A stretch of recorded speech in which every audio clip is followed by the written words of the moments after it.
বাংলাদেশ ভারত সম্পর্কে নতুন উত্তেজনা। পরেশ বড়ুয়া কি ঢাকায়? ভারতীয় গণমাধ্যমগুলোতে দাবানলের মতো ছড়িয়ে পড়েছে এক খবর।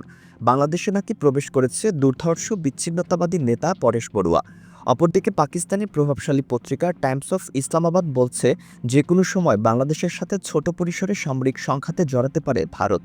এই পরিস্থিতিতে প্রশ্ন উঠেছে, কেন হঠাৎ এই উত্তেজনা? পরেশ বড়ুয়াকে নিয়ে কেন এত ভয় ভারতে? কে এই পরেশ বড়ুয়া এবং সাংবাদিক জুলকার নায়েসের সে ভয়াবহ ভবিষ্যৎবাণী কি সত্যি ফলে যাচ্ছে? ঘটনার সূত্রপাত গত ১৫ ডিসেম্বর। ছাত্র আন্দোলনের অন্যতম সমন্বয়ক হাসনাত আবদুল্লাহ প্রকাশ্য জনসভায় ভারতকে একটি কড়া হুঁশিয়ারি দেন। তিনি বলেন, ভারত যদি শেখ হাসিনা সরকার বা আওয়ামী লীগের অপরাধীদের আশ্রয় দেওয়া বন্ধ না করে এবং বাংলাদেশের জাতীয় স্বার্থে আঘাত হানে, তবে বাংলাদেশও হাত গুটিয়ে বসে থাকবে না। তিনি স্পষ্ট হুমকি দেন যে প্রয়োজনে ভারতের বিচ্ছিন্নতাবাদী নেতাদের বাংলাদেশে এনে সেভেন সিস্টার্সকে ভারত থেকে বিচ্ছিন্ন করার প্রক্রিয়া শুরু করা হবে। এই বক্তব্যটি ভারতের নীতি নির্ধারক মহলে অনেকটা বোমার মতো ফেটেছে। ভারতের কেন্দ্রীয় সরকার থেকে শুরু করে পাড়ার চায়ের দোকান সবখানেই এখন আলোচনার কেন্দ্রবিন্দু এই বক্তব্য। ভারত মনে করছে, বাংলাদেশ কি তবে আগের সেই ১০ টাকা অস্ত্র মামলার আমলের নীতিতে ফিরে যাচ্ছে কিনা? এই ভয়ে ভারতের সংবাদ মাধ্যমগুলোতে এক অস্থির পরিবেশ তৈরি হয়েছে। এখন প্রশ্ন আসতেই পারে, এই পরেশ বড়ুয়া কে? তাকে নিয়ে ভারত কেন এত চিন্তিত? পরেশ বড়ুয়া হলেন ভারতের উত্তর পূর্বাঞ্চলের সবচেয়ে দুর্ধর্ষ সশস্ত্র সংগঠন উলফার সামরিক প্রধান। ১৯৫৭ সালে আসামের ডিব্রুগড়ে তার জন্ম। গত ৪ দশক ধরে তিনি আসামের স্বাধীনতার দাবিতে যুদ্ধ করছেন। তিনি ভারতের কেন্দ্রীয় সরকারের কোনো শান্তি প্রস্তাবে আজ পর্যন্ত রাজি হননি। তার স্বপ্ন একটি স্বাধীন আসাম এবং বৃহত্তর সেভেন সিস্টার্স। ভারত মনে করে, বাংলাদেশের যদি পরেশ বড়ুয়ার মতো নেতারা আবারও নিরাপদ আশ্রয় পায়, তবে ভারতের মানচিত্র বদলে যেতে খুব বেশি সময় লাগবে না। কারণ ভারতের শিলিগুড়ি করিডর বা চিকেন স্নেক এতটাই সরু যে বিচ্ছিন্নতাবাদীরা চাইলেই ভারতের মূল ভূখণ্ডের সাথে উত্তর পূর্বাঞ্চলের যোগাযোগ বিচ্ছিন্ন করে দিতে পারে। হাসনাত আবদুল্লাহর বক্তব্যের ঠিক পরপরই ভারতের প্রভাবশালী দৈনিক আনন্দবাজার পত্রিকা এবং এই সময় এক চাঞ্চল্যকর প্রতিবেদন প্রকাশ করেছে।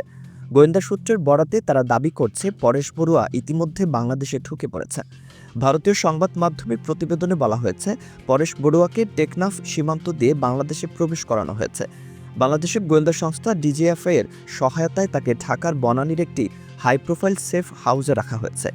সবচেয়ে ভয়ের কথা, যা ভারত দাবি করছে, পরেশ বড়ুয়া নাকি বাংলাদেশের কট্টর ভারত বিরোধী ও জামায়াতপন্থী কয়েকজন সাবেক সেনা কর্মকর্তার সাথে বৈঠক করেছেন। এখানে নাম উঠে এসেছে ব্রিগেডিয়ার জেনারেল অবসরপ্রাপ্ত আবদুল্লাহিল আমান আজমি এবং মেজর জেনারেল অবসরপ্রাপ্ত রেজালুল হায়দার চৌধুরী। ভারতীয় গোয়েন্দাদের মতে, রেজালুল হায়দার সম্প্রতি চীন সফর করেছেন।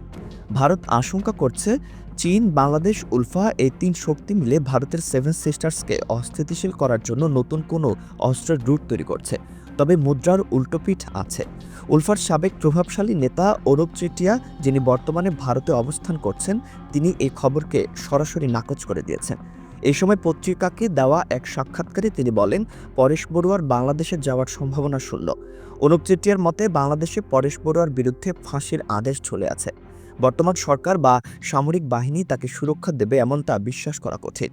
অরূপ চেটিয়া মনে করেন, ভারতীয় গোয়েন্দারা হয়তো জনমনে আতঙ্ক ছড়াতে বা সামরিক হস্তক্ষেপের গ্রাউন্ড তৈরি করতে এ সাজানো গল্প প্রচার করছে। এই যখন বাইরের পরিস্থিতি, তখন দেশের ভেতরের অবস্থা নিয়ে এক ভয়াবহ তথ্য দিয়েছেন অনুসন্ধানী সাংবাদিক জুলকারনাইন সায়েদ। তার মতে, বাংলাদেশ এখন এক অস্তিত্ব সংকটে। তিনি দাবি করছেন, বাংলাদেশকে একটি ফেইল স্টেট বা ব্যর্থ রাষ্ট্রে পরিণত করার প্রক্রিয়া শুরু হয়েছে, যা ইরাক বা সিরিয়ার চেয়েও দ্রুত গতিতে এগোচ্ছে। আশঙ্কা প্রকাশ করেন, দেশের রাষ্ট্র কাঠামো, সিভিল ও মিলিটারি প্রশাসন এই আন্তর্জাতিক ষড়যন্ত্র মোকাবেলায় চরম দুর্বলতার পরিচয় দিচ্ছে। তার দাবি অনুযায়ী ছাত্রদের ব্যবহার করে বিকল্প ক্ষমতা কাঠামো তৈরির চেষ্টা চলছে। শহীদ মিনারে উগ্র বক্তব্য, পাড়ায় পাড়ায় নিজস্ব আইনশৃঙ্খলা বাহিনী গঠনের আহ্বান সবই রাষ্ট্রীয় কর্তৃত্বকে সরাসরি চ্যালেঞ্জ করছে। তিনি আরও বলেন, এই তথাকথিত বিকল্প ক্ষমতা প্রকল্পের সঙ্গে দায়েশ ও হিজবুত তাহরির মতো উগ্রবাদী সংগঠনের গভীর বোঝাপড়া তৈরি হয়েছে। প্রশাসনের বিভিন্ন স্তরে তাদের অনুসারীরা ধীরে ধীরে অবস্থান নিচ্ছে বলেও অভিযোগ করেন তিনি। ভারতীয় গণমাধ্যমের নিরাপত্তা বিশ্লেষণ ও সায়রের রাজনৈতিক মূল্যায়ন একই জায়গায় এসে মিলে যায়। বাংলাদেশ আজ একটি চরম অস্তিত্ব সংকটের মুখে। এরই মধ্যে ভারতের দিল্লির কূটনৈতিক এলাকা নিরাপত্তা বেষ্টনী ভেদ করে বাংলাদেশ হাইকমিশনের সামনে গিয়ে বিক্ষোভ করেছে হিন্দু চরমপন্থীদের একটি দল। এ সময় ভারতে নিযুক্ত বাংলাদেশের হাইকমিশনার রিয়াজ হামিদুল্লাহকে হুমকি দেওয়ার ঘটনা ঘটেছে বলে অভিযোগ করেছেন বাংলাদেশের পররাষ্ট্র উপদেষ্টা তৌহিদ হোসেন। সপ্তাহখানেক ধরে ভারতের সাথে বাংলাদেশের সম্পর্কে টানাপোড়েন বাড়ছে এবং দুই দেশেই এই নিয়ে তিক্ত ঘটনা বেড়ে চলেছে।